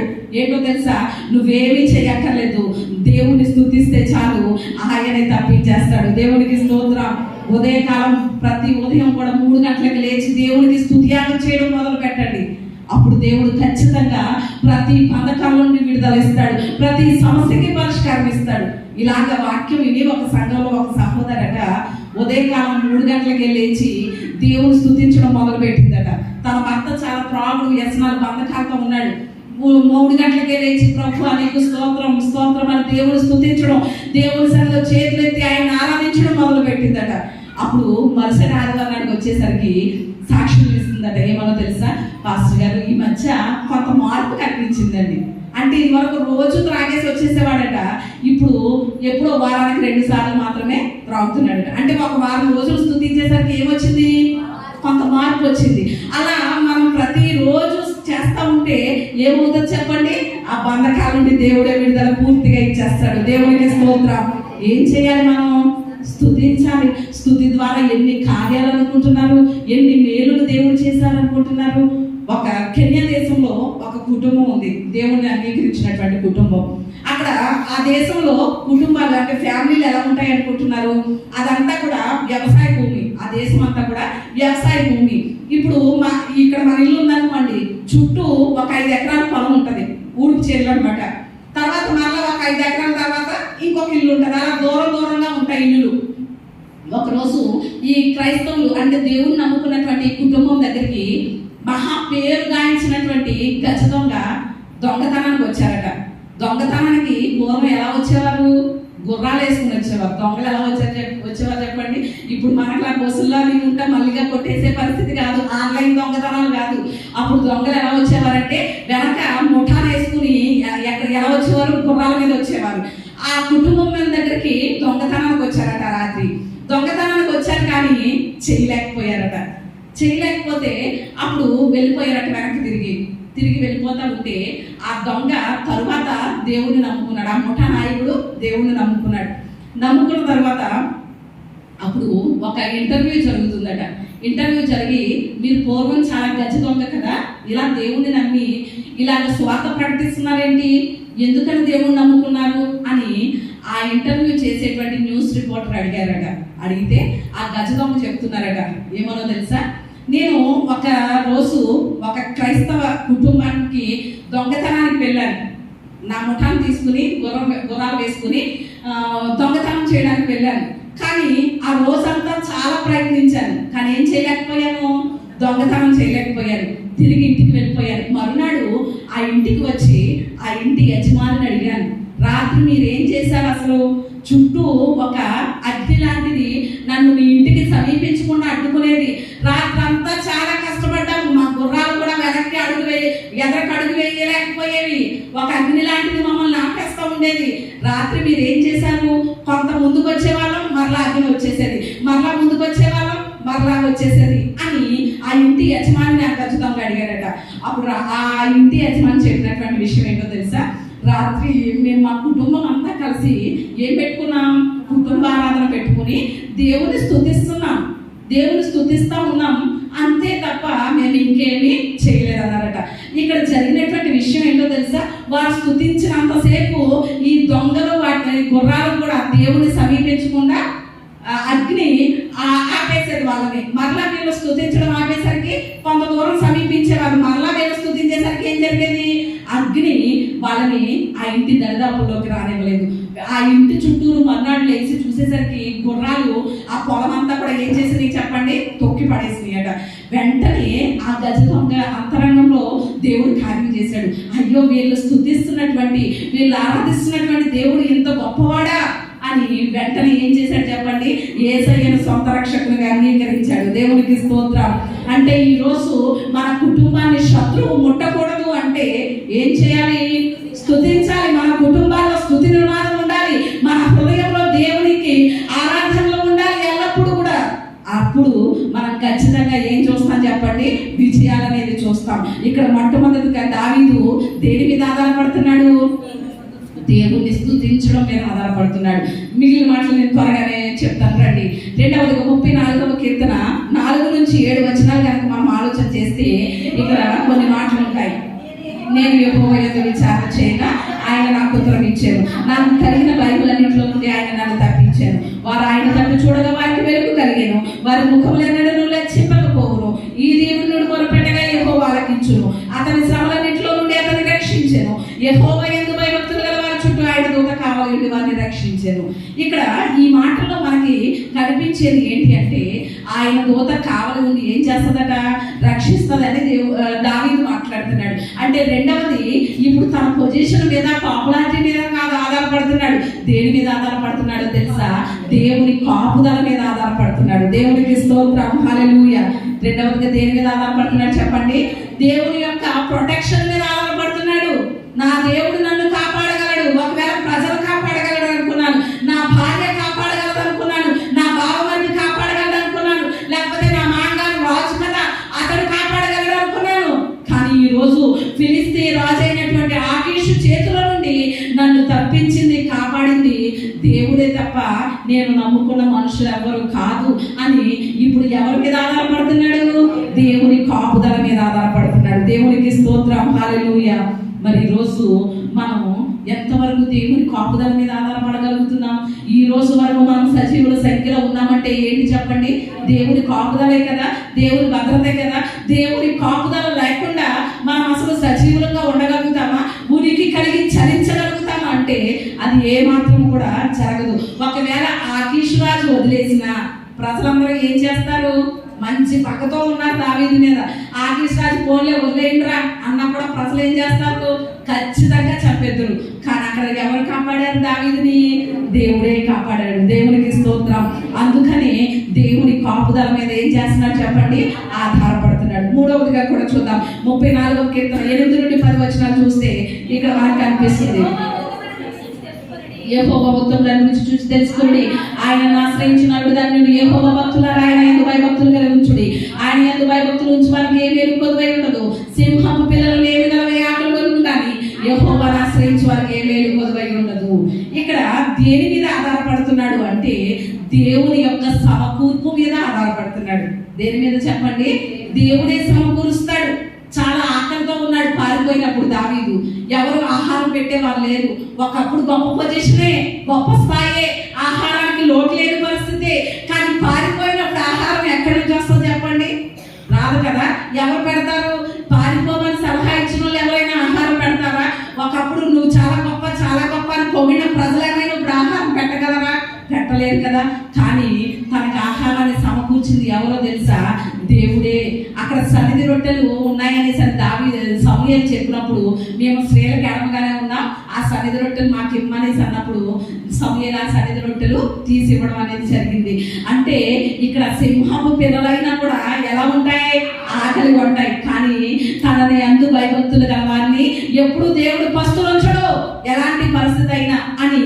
దేవుడు ఏ సమయానికి ఏది సమకూరుస్తాడో, ఏది అనుగ్రహిస్తాడో ఆయన సమకూర్పు మీద ఏం చేస్తున్నాడు? ఇప్పుడు ఆధారపడుతున్నాడు. ఒకప్పుడు నా స్థాయి గొప్పది, ఏ సమయానికి ఏదైనా చేసేయగలను అనుకున్నాడు. కానీ అరణ్యముల్లో, వాగుల్లో, అడవుల్లో, ఎడారుల్లో ఆహారం ఎక్కడి నుంచి వస్తుంది? దేవుడే సమకూర్చాడు. ఇప్పుడు దేవుడి సమకూర్పు మీద ఆధారపడుతున్నాడు. మన జీవితాల్లో కూడా చూడండి, చాలా సార్లు మనకి ఏ సమయానికి ఏది కావాలో ఆ సమయానికి దేవుడు అనుగ్రహిస్తున్నాడా లేదా? మీ జీవితంలో జరుగుతుందో లేదో నాకు తెలియదు, కానీ నా జీవితంలో ఏ సమయానికి ఏది అవసరమో ఆ సమయానికి ఖచ్చితంగా దేవుడు అనుగ్రహిస్తున్నాడు. దేవుడికి స్తోత్రం. హల్లెలూయా. God is provider. మన జీవితంలో ఏ సమయానికి ఏది కావాలో ఖచ్చితంగా ఆయన సమకూరుస్తాడు. ఆయన మనకి సమకూర్పునిచ్చేటువంటి దేవుడుగా ఉన్నాడు. ఒకవేళ సింహపు పిల్లలైనా కూడా ఆకలి కొంటాయి, కానీ మనం ఏ రోజు కూడా ఆకలి కొనేటువంటి రీతిలో దేవుడు చెయ్యడు. కానీ చాలా మంది ఏమంటారో తెలుసా, దేవుడు సమకూర్స్తేనే తింటున్నామా అండి, మేము కష్టపడ్డాం కాబట్టి, డబ్బులు సంపాదించాం కాబట్టి తింటున్నామండి అనేసి అంటారు చాలా మంది. మనం కష్టపడింది కూడా చాలాసార్లు ఏమైపోద్ది చెప్పండి, నేల పాలైపోద్ది. కొన్నిసార్లు హాస్పిటల్ పాలైపోతూ ఉంటుంది, వేటుగా అయిపోతూ ఉంటుంది, వ్యర్థమైనటువంటి దానికి ఖర్చు అయిపోతుంది. మనం ఆహారం తినాలన్నా ఎవరు సెలవు ఇవ్వాలి? దేవుడు సెలవు ఇవ్వాలి. దేవుడికి స్తోత్రం.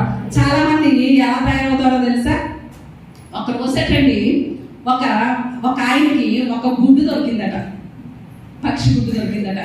సర్లే ఇది పక్షి గుడ్డు కదా అని పట్టుకెళ్ళి ఇంటి దగ్గర కోళ్ళను పెంచుకున్నాడు. ఆ కోడిగుడ్డు మధ్యలో పెట్టాడట, దాన్ని పొదుగు చేయించడానికి, అదే పిల్లల్ని పెట్టించడం కోసం ఆ కోడిగుడ్డు మధ్యలో ఈ గుడ్డును కూడా పెట్టాడట. కొన్ని రోజులు 21 రోజు అయిన తర్వాత కోడిగుడ్డులోంచి ఏమొస్తాయి బయటికి? కోడి పిల్లలు వస్తాయి. కోడిగుడ్డులోంచి ఏమొస్తాయి చెప్పండి? పాము పిల్లలు వస్తాయి. లేదు కదా, కోడి పిల్లలన్నీ బయటకు వచ్చినాయి. ఈ గుడ్డుని కూడా ఆ గుడ్ల మధ్యలో పెట్టాడు కదా, ఈ గుడ్లోంచి ఒక పక్షి పిల్ల బయటకు వచ్చిందట. ఆ పక్షి ఎవరంటే పక్షిరాజు అనమాట, ఈగిల్. ఆ పక్షిరాజు పిల్ల బయటకు వచ్చిందట. ఈ కోడి పిల్లలతో అది మసులుతూ ఉందట, అలా ఎదుగుతూ ఉందట. కానీ ఆకాశంలో ఒక పెద్ద పక్షి ఎగురుతుందట. అదెవరు? పక్షిరాజు. పెద్ద పెద్ద రెక్కలతో ఎత్తైనటువంటి స్థలాల్లో ఎగురుతూ ఉందట. దాన్ని చూసేసరికి పక్షిరాజు పిల్లకి చాలా ఆనందం వేసిందట. ఓహో, అయ్యి బాబోయ్, ఎంత ఎత్తులో ఎగురుతుంది ఆ పక్షి అనుకున్నట. దీనికి సామర్థ్యం లేదా? ఇది కూడా ఎవరు? పక్షిరాజే. దీనికి ఎగిరే సామర్థ్యం ఉంది, కానీ ఎగరలేకపోతుంది. ఎందుకంటారు? ఎగరలేకపోతుంది. ఎందుకు అనుకుంటారు? ఎందుకంటారు? మీ సమాధానాలు ఏమీ అర్థం కావట్లేదు. ఏం చెప్తున్నారు? ఎందుకు ఎగరలేకపోతుంది? ఏదో అని అంటున్నారు, కానీ ఏమీ అర్థం కావట్లేదు. ఎందుకు ఎగరలేకపోతుంది? నేనే చెప్పేస్తున్నాను. నేను కోడిని అనుకుంటుంది. ఏమనుకుంటుంది చెప్పండి? నేను కోడి పిల్లని అనుకుంటుంది, పక్షిరాజు పిల్లని అనుకోవట్లేదు. ఎందుకంటే ఎవరితో పెరుగుతుంది? కోడి పిల్లలతో పెరుగుతుంది. కాబట్టి నేను కోడి పిల్లనే, అంత ఎత్తి అలా ఎగరగలుగుతాను అనుకుంటుంది. కానీ ఎగిరే సామర్థ్యం దీనికి ఉంది. కానీ దాని హృదయంలో ఏముంది? నేను కోడి పిల్లని అనుకుంటుంది కాబట్టి ఎగరలేకపోతుంది. ఈరోజు మన చుట్టూ ఉన్నటువంటి వాతావరణం కూడా చాలా మంది మనకి లాగేస్తూ ఉంటారు. దేవుడు ఏ సమయానికి ఏది కావాలో సమకూరుస్తాడు నాకు అని మనం విశ్వాసంతో ఉంటాం. ఎవరో వచ్చి ఏమంటారు తెలుసా, దేవుడు అంటే దేవుడు ఏం చేస్తాడు పిల్ల? ఓరుగాలో దీపం పెట్టి దేవుడు అంటే దేవుడు ఏమన్నా ఆపనగా చూడగలుగుతాడా? మన ప్రయత్నాలు మనము చేయాలి. దేవుడు సమకూరుతాడని కూర్చుని ఉంటే ఎక్కడి నుంచి వస్తుంది అనేసరి ఏం చేస్తారు చెప్పండి? మన విశ్వాసం మీద, మన మంట మీద ఏం చేస్తారు? నీళ్లు చల్లేస్తారు. అంటే దేవుని సమకూర్పు మీద ఆధారపడినప్పుడు దేవుడు మనల్ని ఎప్పుడు విడిచిపెట్టలేదు. కానీ దేవుని సమకూర్పు పొందకుండా మనం ఈ రోజు ఉంటున్నాం. మన కుటుంబాల్లో దేవుని కార్యాలు పొందకుండా ఉంటున్నామంటే మనము ఏమనుకుంటున్నాం?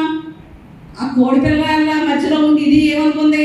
నేను కోడి పిల్లనే అనుకున్నట్లుగా మనము కూడా దేవుడు ఏం చేస్తాడులే, మనం ఏదో ప్రయత్నం చేయాలి కదా అనుకుంటున్నాం. కాబట్టి ఏం చూడలేకపోతున్నాం? మన జీవితంలో దేవుని సమకూర్పును పొందుకోలేకపోతున్నాం. దేవుడికి స్తోత్రం. హల్లెలూయా. ఇక్కడ దావీదు ఏం చేస్తున్నాడో తెలుసా? దేవుని సమకూర్పు మీద ఆధారపడుతున్నాడు. నాలుగవదిగా దావీదు దేని మీద ఆధారపడుతున్నాడు అనేసరంటే 34:11 నుండి 17 వచనాలు. 11 నుండి 17 వచనాలు. ఇక్కడ చాలా మాటలు ఉన్నాయి. మీరు ఇంటికి వెళ్ళిన తర్వాత చదువుకోండి ఈ అధ్యాయం ఒకసారి. 11 నుండి 17 వచనాల వరకు ఈ వచనాల్లో ఉన్నటువంటి మాటల్ని మనం ఆలోచన చేస్తే ఇక్కడ దావీదు దేని మీద ఆధారపడుతున్నాడో తెలుసా? దేవుని వాగ్దానాల మీద ఆధారపడుతున్నాడు. దేవునికి స్తోత్రం. హల్లెలూయా. దేని మీద ఆధారపడుతున్నాడు చెప్పండి? వాగ్దానాల మీద. దేవుడు తనకి ఏం చేశాడు? వాగ్దానం చేశాడు. నిన్ను ఇశ్రాయేలుకి ఏం చేస్తానన్నాడు? రాజుగా చేస్తానని ప్రమాణం చేశాడు. ప్రమాణం అంటే ఏంటి? వాగ్దానం, మాట ఇవ్వడం. దావీదుకు దేవుడు మాట ఇచ్చాడు, నిన్ను రాజుగా చేస్తానని సరే ప్రమాణం చేశాడు. కాబట్టి దేవుడు నాకు ప్రమాణం చేశాడు కనుక ఖచ్చితంగా నన్ను ఏం చేస్తాడు? ఆయన రాజుగా చేస్తాడు. నన్ను ప్రభు ప్రభు అభిషేకించాడు కనుక ఈ ఆకీష్ రాజు నన్ను చంపకుండా దేవుడే కాపాడాడు, ఈ ప్రజలు చంపకుండా దేవుడే కాపాడాడు. ఆయన వాగ్దానం చేసిన దేవుడు నమ్మదగిన వాడు అని దేవుడు తనకి చేసిన వాగ్దానాలు గుర్తు తెచ్చుకుని ఆ వాగ్దానాల మీద ఆధారపడుతున్నాడు. దేవునికి స్తోత్రం. ఎంతమంది ఈ సంవత్సరంలో వాగ్దానం తీసుకున్నారు? ఎంతమంది? దేవునికి స్తోత్రం. హల్లెలూయా. మరి మీ వాగ్దానం నెరవేరిందండి? నెరవేరిందండి? ఏమోనండి, తీసుకున్నాను కానీ తీసుకుని చదువుకున్నప్పుడు అబ్బా భలే వాగ్దానం వచ్చింది అనిపించింది కానండి. ఇప్పుడు అప్పుడే నవంబర్ నెల 3వ వారం వచ్చేసిందండి, కానీ ఇంకా ఈ వాగ్దానం నెరవేరుతున్న జీవితంలో జరగలేదండి అనేసి అనుకుంటే జరగలేదు అనుకుంటే ఎక్కడ జరుగుతుంది? అవునా కదా చెప్పండి. కానీ వాగ్దానం చేసిన దేవుడు నమ్మదగిన వాడు. ఖచ్చితంగా నా జీవితంలో దేవుడు ఈ వాగ్దానం నెరవేరుస్తాడు అని ఆయన వాగ్దానాల మీద ఆధారపడితే ఖచ్చితంగా నెరవేరుస్తాడు. దేవునికి స్తోత్రం. ఒకవేళ ఆయన చేసిన మాట, ఆయన ఇచ్చిన ప్రమాణం మనం మర్చిపోతామేమో. నేను నీకు ఇస్తానని చెప్తాను కొన్నిసార్లు, కానీ నేను మర్చిపోవచ్చు. కానీ ఒకవేళ ఆయన మనతో ప్రమాణం చేసి మాట ఇచ్చిన దాన్ని మనం మర్చిపోయినా ఆయన మర్చిపోయే దేవుడు కాదు. మనలాగా మతిమరిపోడేమీ కాదు దేవుడు. అబ్రహాంకు వాగ్దానం చేసి మర్చిపోయాడేమో అనుకున్నాడు అబ్రహాం. అనుకున్నాడా లేదా? సారా అయితే ముందే అనుకుంది, ప్రమాణం అంటే చేసేసాడు కానీ దేవుడు మర్చిపోయాడు. నాకు ఇప్పుడు గర్భఫలం ఎలా వస్తుంది? నేను ముసలిదాన్ని అయిపోయాను కాబట్టి హాగరు నువ్వు వెళ్ళు, పోలే నీకు పుట్టినా నాకే వారసుడు అవుతాడులే అని ఏం చేసింది? హాగర్ని పంపించింది అబ్రహాం దగ్గరికి. ఎవరు మర్చిపోయారు? దేవుడు మర్చిపోయాడు అనుకున్నది. కానీ దేవుడు ఏమన్నాడు? నీ సంతానమే, నీకు పుట్టిన వారసుడే నేను ఇస్తానని ఎన్ని సంవత్సరాలు ఇచ్చాడు చెప్పండి? 100 సంవత్సరాలు. అసలు అప్పుడు పిల్లలు పుట్టే టైమే అంటారా? సైన్స్ అసలు ఒప్పుకుంటుందా పిల్లలు పుట్టడానికి? అప్పుడు అసలు మన శరీరం సహకరిస్తుందో చెప్పండి? అసలు అసాధ్యం.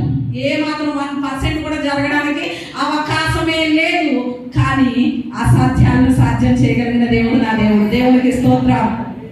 ఈరోజు దేవుడు చేసినటువంటి వాగ్దానాలను కనుక మనం నమ్మితే, ఖచ్చితంగా ఆ వాగ్దానాల మీద మనం ఆధారపడితే, ఏ వాగ్దానం అయితే దేవుడు మన జీవితంలో చేశాడో, ఏ ప్రమాణం అయితే చేశాడో, ఏమైతే చేస్తానని మాట ఇచ్చాడో, ఖచ్చితంగా ఆయన నమ్మదగిన వాడు. మనం నమ్మదగిన వారం కాదు, కానీ ఆయన మాత్రం నమ్మదగిన వాడు కనుక ఖచ్చితంగా మన జీవితంలో ఆ వాగ్దానాన్ని నెరవేరుస్తాడు. ఇక్కడ దావీదు దేవుడు చేసిన వాగ్దానాల మీద ఆధారపడ్డాడు. ఆధారపడినప్పుడు 17వ సంవత్సరంలో అభిషేకం జరిగింది.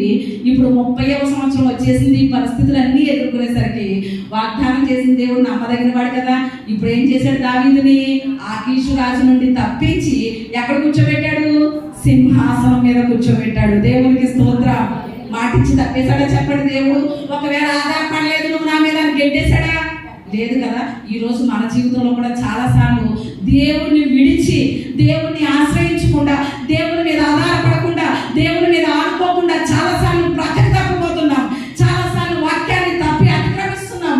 అయినా కూడా మరలా మనల్ని ఆయన దగ్గరికి చేర్చుకుని మన జీవితంలో దేవుడు చేసిన వాగ్దానాలని నెరవేర్చాలని చూస్తున్నాడు నా ప్రభువు. మరి ఈరోజు మనం ఎంతవరకు ఆయన వాగ్దానాల మీద ఆధారపడుతున్నాం? ఒక మంచి బెస్ట్ ఎగ్జాంపుల్ మీకు చూపిస్తాను. అపోస్తుల కార్యాల గ్రంథంలో 12వ అధ్యాయంలో పేతురుని తీసుకెళ్లి ఎక్కడ పడేశారు? చెరసాలలో పడేశారు. అవునా లేదా? సంఘం అంతా ఏం చేస్తుంది? అత్యాశక్తితో ప్రార్థన చేస్తుంది. ఏమని? ప్రభువా మా దైవజనుడిని విడిపించు అని అత్యాశక్తితో ప్రార్థన చేస్తుంది. అక్కడ చెరసాలలో ఉన్న పేతురు ఏం చేస్తున్నాడు? లేదు, ఏం చేస్తున్నాడు? నిద్రపోతున్నాడు. ఏం చేస్తున్నాడు చెప్పండి? పేతురు చెరసాలలో నిద్రపోతున్నాడు. ఆ వాక్యం అక్కడ ఉంది కదా. ఒక దూత వచ్చి నిద్ర లేపి పేతురుని ఏం చేసిందట? బయటికి తీసుకొచ్చిందట. అప్పుడు అనొచ్చు మనం, అదేంటంటే పాస్టర్ గారు సంఘం అంతా ప్రార్థన చేస్తుంటే మీకోసం ఊరికి ఉపవాసాలు ఉండి కన్నీరు కాచేసి అత్యాశక్తితో ప్రభా విడిపించని ప్రార్థన చేస్తుంటే పేతురు గారు మీరు మాత్రం పడుకుని ఉన్నారు ఏంటండి అని కనుక మనం పేతురుని అడిగామనుకో, పేతురు ఇచ్చే సమాధానం ఏంటో తెలుసా? అవును, చక్కగా పడుకుంటాను. ఎందుకో తెలుసా? దేవుని వాగ్దానం ఉంది నాకు. ఆయన వాగ్దానం మీద ఆధారపడ్డాను నేను. ఎందుకో తెలుసా? ఆయన ఏమన్నాడు తెలుసా? ఈ చెరసాల్లో నేను చచ్చిపోను, నువ్వు ముసలితనం అందే చేస్తావని దేవుడు నాతో మాట్లాడాడు. కాబట్టి నేను ఇక్కడ చచ్చిపోను కాబట్టి ఎందుకు భయపడిపోవాలి? అందుకే హాయిగా నిద్రన్నాను అన్నాడు పేతురు. అవునంటారా కాదంటారా? అంటే ఈరోజు మనం దేవుని వాగ్దానాల మీద ఏం చేయాలి చెప్పండి? ఆధారపడాలి. మనం ఏమో ఆధారపడము. ఆయన ఆ వాగ్దానాలు అయితే తీసేసుకుంటాం కానీ ఆరాటం అయ్యి బాబోయ్ అమ్మ బాబోయ్ ఇలాంటి పరిస్థితి వచ్చేసింది బాబోయ్ ఏం చేయాలని కాలు గాలి పిల్లలాగా అటు ఇటు ఊరికే తిరిగేస్తూ ఉంటాం. కానీ దేవుడు వాగ్దానం చేశాడు కదా, ఈ పరిస్థితి నుండి నన్ను తప్పించగలిగిన వాడు సమర్థుడు కదా, ఈ కష్టంలో నుండి నన్ను బయటికి రప్పించగలిగిన వాడు నా దేవుడు కదా, ఈ ప్రతికూలతను అనుకూలంగా మార్చగలిగిన వాడు దేవుడు నాకు ఉన్నాడు కదా అనేటువంటి ఆ వాగ్దానాల మీద ఆధారపడే జీవితం మనందరికీ కూడా ఉండాలి. ఐదవదిగా ఇక్కడ దావీదు దేని మీద ఆధారపడుతున్నాడో తెలుసా? 34వ కీర్తన 18వ వచనం చదువుకుందాం. విరిగిన హృదయం గల వారికి యెహోవా ఆసనుడు, నలిగిన మనసు గల వారిని ఆయన రక్షించును. దేవునికి స్తోత్రం, హల్లెలూయా. ఇక్కడ దావీదు మనసు చాలా ఏమైపోయింది? విరిగిపోయింది.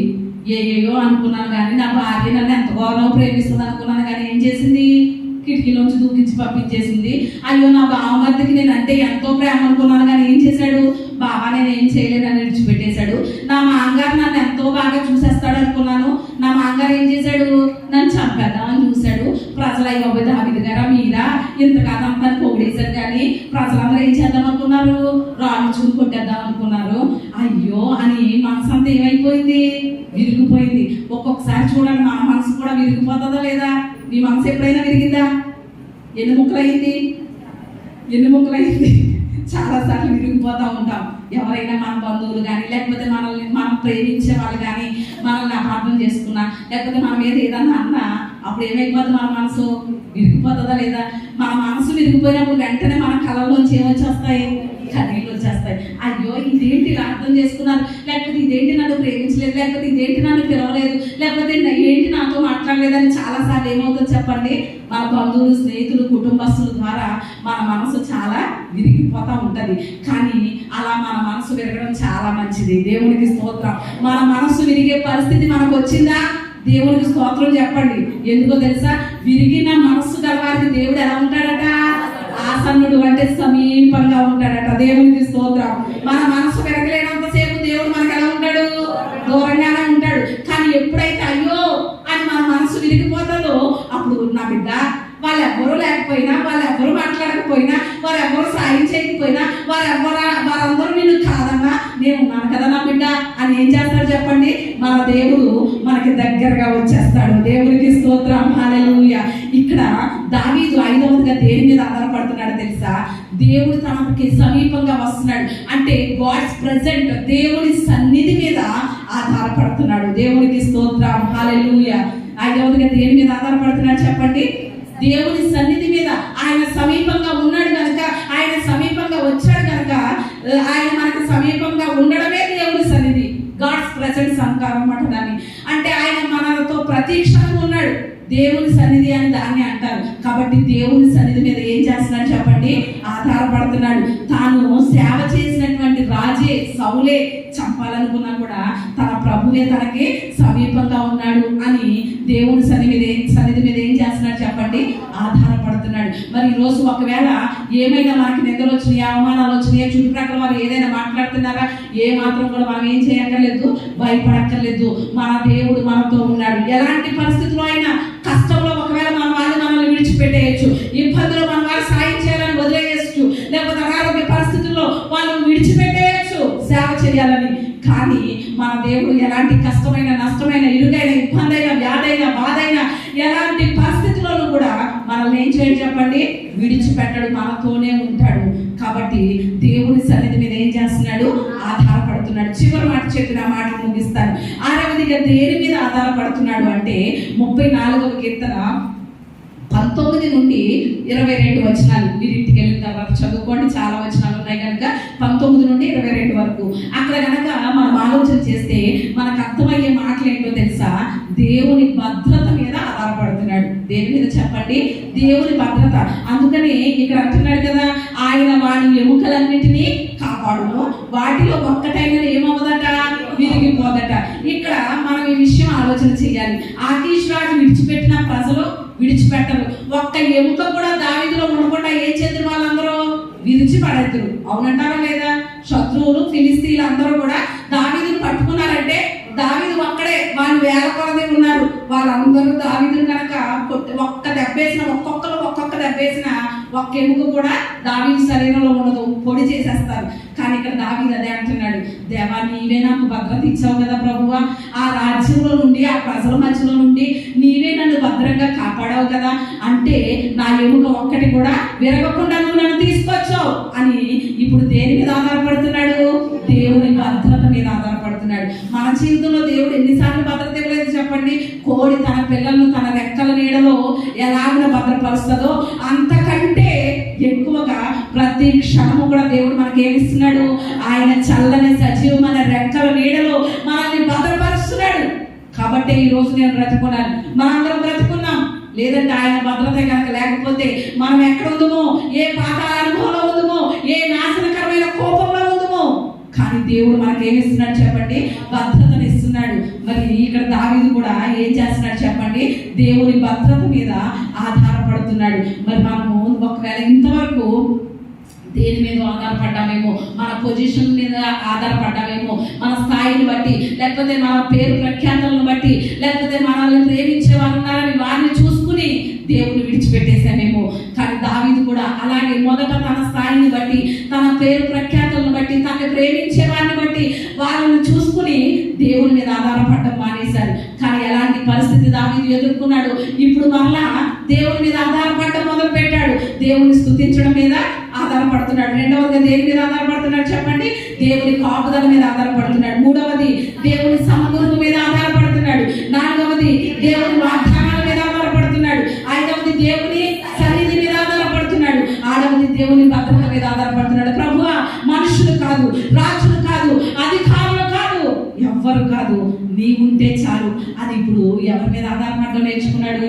దేవుని మీద ఆధారపడడం నేర్చుకున్నాడు. ఒకవేళ మనము కూడా మనకున్నటువంటి పరిస్థితులను చూసుకుని దేవుణ్ణి ప్రక్కన పెట్టేసామేమో.